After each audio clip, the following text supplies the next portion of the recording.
Bom dia, turminha, tudo bem? Na semana passada, a professora falou um pouco com vocês sobre as formas de trabalho e vocês tinham que registrar sobre essas formas de trabalho no livro de vocês na página 112. A professora vai relembrar um pouco sobre esses assuntos que nós estudamos para a gente dar sequência nas nossas atividades. O trabalho escravo. O trabalho escravo é um trabalho forçado, as pessoas são obrigadas a trabalhar. Normalmente tem restrição de liberdade, então a pessoa fica presa no local onde ela está trabalhando. Ele é obrigado a prestar um serviço sem receber um pagamento ou um valor insuficiente para suas necessidades. Então, normalmente quem trabalha em trabalho escravo, quando eles recebem, esse salário que eles recebem não serve nem para eles terem uma moradia confortável, para eles terem roupa ou alimento. E o trabalho escravo é uma relação que costuma ser totalmente ilegal. O trabalho servil é o trabalho realizado pelos camponeses aos donos das terras. Nós vimos isso lá quando nós estávamos estudando a Idade Média. Esses patrões deles eram conhecidos como senhores feudais. E eles se submetiam a esse trabalho porque normalmente eles tinham alimento dessas terras onde eles trabalhavam, eles acabavam morando nas terras dos patrões e acabava sendo essa forma de trabalho. O trabalho voluntário é um trabalho no qual a pessoa escolhe o que ela deseja fazer e não é um trabalho remunerado, a pessoa se submete a fazer algum trabalho sem remuneração, só por ela gostar daquele trabalho ou por ela querer fazer uma boa ação. Nós temos então o trabalho assalariado. Vocês estão vendo aí a imagem da carteira de trabalho. Normalmente no trabalho assalariado é feito um registro, é feito um contrato com essa pessoa que vai estar prestando o serviço e tem a contraprestação. O que é essa contraprestação? É o salário que é acordado entre o patrão e a pessoa que vai trabalhar para receber desse serviço que ele está fazendo. Então, normalmente a remuneração deve ser de acordo com a função que a pessoa realiza. Então, hoje em dia, a maioria dos trabalhadores tem um salário, então a maioria trabalha no regime salariado, né? Ou outro tipo de pagamento pelo trabalho que realiza. Então, você tem uma pesquisa na página 113 para você fazer. Você conhece alguém que recebe um salário pelo trabalho que realiza? Provavelmente sim, né? Alguns dos seus familiares vão ser assalariados por um trabalho que eles realizam. Então você vai perguntar para essa pessoa qual é a profissão dela e quais as atividades que ela realiza no ambiente de trabalho dela. Se você quiser fazer outros questionamentos, você também pode. Se essa pessoa acha justo o regime em que ela está contratada nesse trabalho, se ela acha que ela recebe o suficiente pelo trabalho que ela realiza, então tire todas as suas curiosidades sobre esse assunto. Agora nós vamos ver também que existem leis que protegem os direitos dos trabalhadores no Brasil. Aqui nós chamamos essas regrinhas de CLT. Então a CLT é um documento que surgiu por um decreto de lei e foi no 1º de maio, por isso nós comemoramos o Dia do Trabalhador no dia 1º de maio. Então, lá na CLT, que é a Consolidação das Leis do Trabalhador, está regulamentado todas as relações de trabalho, tanto no trabalho rural quanto no trabalho urbano. Então, existem algumas regras sobre a pessoa trabalhar, sobre ela fazer hora extra, sobre as férias. Então, tem um monte de acordos que a empresa faz. Mas existem algumas vantagens e desvantagens nesse regime de contrato. Vamos ver um pouquinho sobre isso também.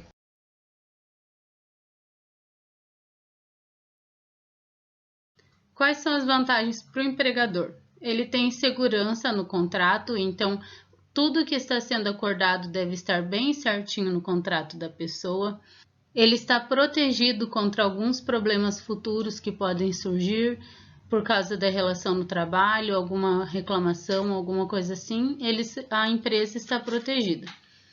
E também tem a vantagem de uma jornada de trabalho fixa que é acordada entre as duas partes. Para o empregado, as vantagens são os benefícios que a pessoa normalmente tem. ele tem direito a férias, a 13º salário, as mulheres têm direito à licença maternidade, também deve ter assistência caso se machuque, sofra algum acidente no trabalho, então é muito importante que ele seja registrado para ter os seus benefícios assegurados.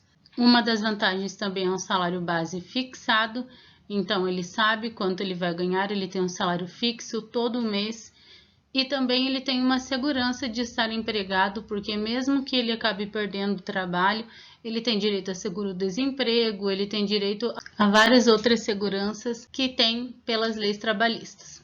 As desvantagens para o empregador, que é aquela pessoa que contrata, é porque quando ele contrata um funcionário registrado na carteira de trabalho, ele paga um imposto muito alto sobre esse funcionário que ele contratou. E também ele tem dificuldade de beneficiar os colaboradores por conta própria, porque tudo tem que estar nos contratos. Então, se ele quiser dar algum benefício, alguma coisa para o funcionário fora desse acordo, ele precisa se adequar. Então, é um processo mais complicado. E para o empregado, a desvantagem é que mesmo que ele pague diversos impostos durante a sua vida, ele também vai ter imposto sobre o seu salário.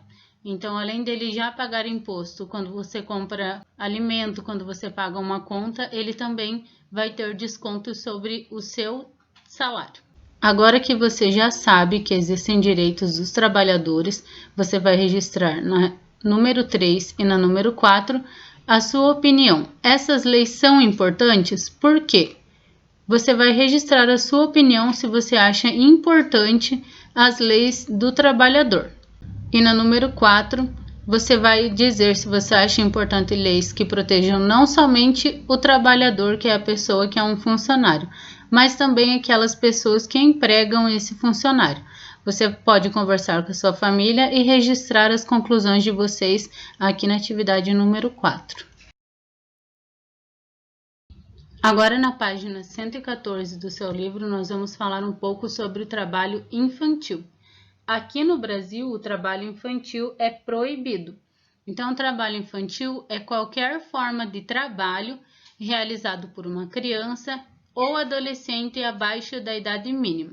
A idade mínima aqui no Brasil é de 14 anos de idade. Não inclui como trabalho você ajudar sua mãe a arrumar sua cama, ajudar sua mãe a arrumar sua casa e lavar a louça. Trabalho é um trabalho mesmo que as crianças fazem forçado. E agora nós vamos ver um pouco sobre isso lá no nosso livro de história, na página 114. Então agora nós vamos falar sobre uma situação bem complicada que é o trabalho infantil. A professora falou um pouco para vocês e agora aqui na página 114 nós vamos ver o que o livro nos traz sobre esse tema. O trabalho infantil é proibido no Brasil. A infância existe para que a criança brinque, se divirta, estude, aprenda e etc. Mesmo assim, ainda há muitas crianças que são submetidas ao trabalho. Muitas vezes a exploração dessa criança faz com que ela não consiga frequentar a escola e fique com a saúde prejudicada.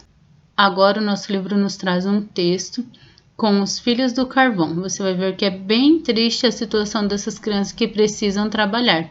Eles não trabalham somente para ganhar dinheiro ou porque eles querem, eles têm uma situação bem complicada de vida. Então vamos lá. Os filhos do carvão. Aposto que você não sabia que o carvão é a lenha do eucalipto queimado em fornos chamados rabos quentes. Então olha como que se chama esse forno. Rabos quentes. É o local onde o carvão é queimado para que ele fique daquele jeito que você encontra ele lá no mercado quando você vai comprar. Sabia? E se não sabia disso, também não deve saber que rabo quente é uma espécie de iglu. A professora vai colocar a imagem aí para vocês verem. Já viu como é a casa do esquimó? Esse forno é feito de tijolo e barro, que arde e estala com o fogo aceso durante 3 dias. Pois é, só que para fazer o eucalipto virar carvão, muitas crianças têm que trabalhar junto com os pais. Quem contou e até mostrou tudo isso para minha professora foi a Luciane, uma menina de 15 anos que vive em uma fazenda em Água Clara, no Mato Grosso do Sul. Ela tem mais 2 irmãos adolescentes e 2 irmãs pequenas. Todos trabalham com o pai numa carvoaria. Escute só o que mais ela falou. O médico me proibiu de mexer com fumaça, pois já tive pneumonia, mas meu pai não aguenta trabalhar sozinho. Desde os 7 anos eu ajudo ele. Comecei fazendo porta de forno, depois aprendi de tudo. Tem de transportar a lenha, botar fogo, esperar esfriar e retirar o carvão. Tem tanta coisa para se fazer numa carvoaria que, de noite, a gente dorme até de pé.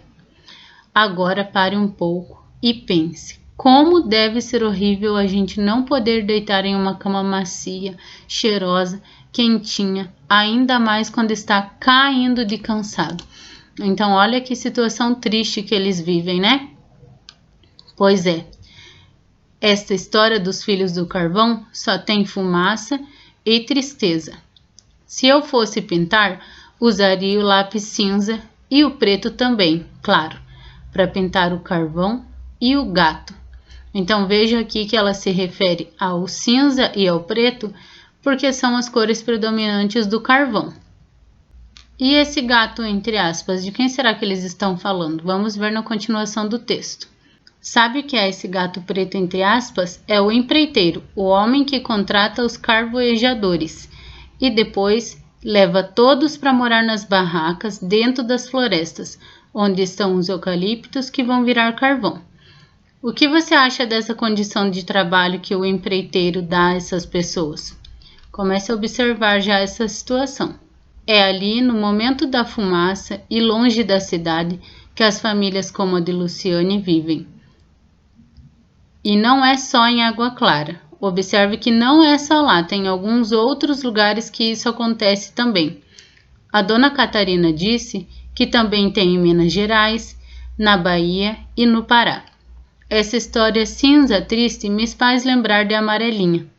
Então aqui ela está fazendo referência ao lugar onde eles trabalham, ao carvão, e a Amarelinha, que é aquela brincadeira que todo mundo gosta. É que a minha mãe sempre me dá um pedaço de carvão quando eu quero riscar uma amarelinha na calçada. É melhor que giz, porque o preto aparece mais. Será que essas crianças do carvão já brincaram alguma vez de amarelinha? Então ela termina aqui com uma pergunta. O que você acha? Será que essas crianças têm tempo para brincar, estudar e se divertir? Aqui nós temos as informações sobre o texto da Jo Azevedo e da Cristina Porto, que foi quem fez esse texto. Agora você vai realizar algumas atividades de interpretação do texto. Do que se trata esse texto? Você vai registrar aqui qual é a sua conclusão, qual é o assunto desse texto. Na número 2, você vai responder o que é o rabo quente que está citado lá no texto. A professora até colocou umas imagens para você observar. Aqui é quem descreveu o trabalho nos fornos de carvão. Então, lá no texto, alguém conta como é esse trabalho. Quem foi no texto que descreveu esse trabalho, que contou como é essa situação de trabalho? No texto também tem alguém que cita o gato, entre aspas. Quem é esse gato? Na número 5, qual é a relação da menina que conta a história com o carvão? É a mesma que as crianças que trabalham na carvoaria? Então, a menina que conta a história é a mesma que vive naquele lugar e trabalha lá na carvoaria? Você vai responder aqui. Na página 116, que cores o narrador do texto utilizaria para pintar as histórias do filho do carvão? Por quê? Se essa história fosse ser desenhada ou pintada, quais seriam as cores que você acha que iam prevalecer? Você vai registrar quais as cores e por que você tem essa opinião. A atividade número 7 é a sua opinião. Você acha que a Luciane gosta de trabalhar na carvoaria com os seus irmãos e o seu pai? Você vai registrar aqui se você acha que ela trabalha lá porque ela gosta ou você acha que ela tem uma necessidade de trabalhar lá. Na número 8, em que outros lugares do Brasil há crianças que trabalham com a produção de carvão? Essa informação também foi citada no texto. E para finalizar a página 116, tem uma pergunta para você conversar com a sua família. Como você se sentiria se tivesse de trabalhar na produção de carvão para ajudar a sua família? Você vai registrar aqui o seu sentimento. Como você acha que você iria se sentir se você tivesse essas necessidades de trabalhar nesse lugar? E para finalizar o capítulo, na página 117, tem uma atividade muito legal e bem importante. Você está observando aqui a imagem de uma criança que trabalha em uma outra atividade. Observe que aqui é uma atividade agrícola e é uma criança trabalhando. Como vimos, o trabalho infantil é proibido, mas em alguns locais do Brasil ainda é possível verificar a sua prática. Escreva uma carta para o presidente da República do Brasil, sugerindo algumas soluções para esse problema. Então, como você acha que esse problema pode ser resolvido, que essas crianças podem ser ajudadas? Na página 117, você vai escrever uma carta. Sempre lembre dos elementos importantes da carta, para quem você está enviando, a data que você está escrevendo, o local, todas aquelas informações que nós já estudamos sobre a carta. Essas são as nossas atividades de hoje. Um beijo e até a próxima aula.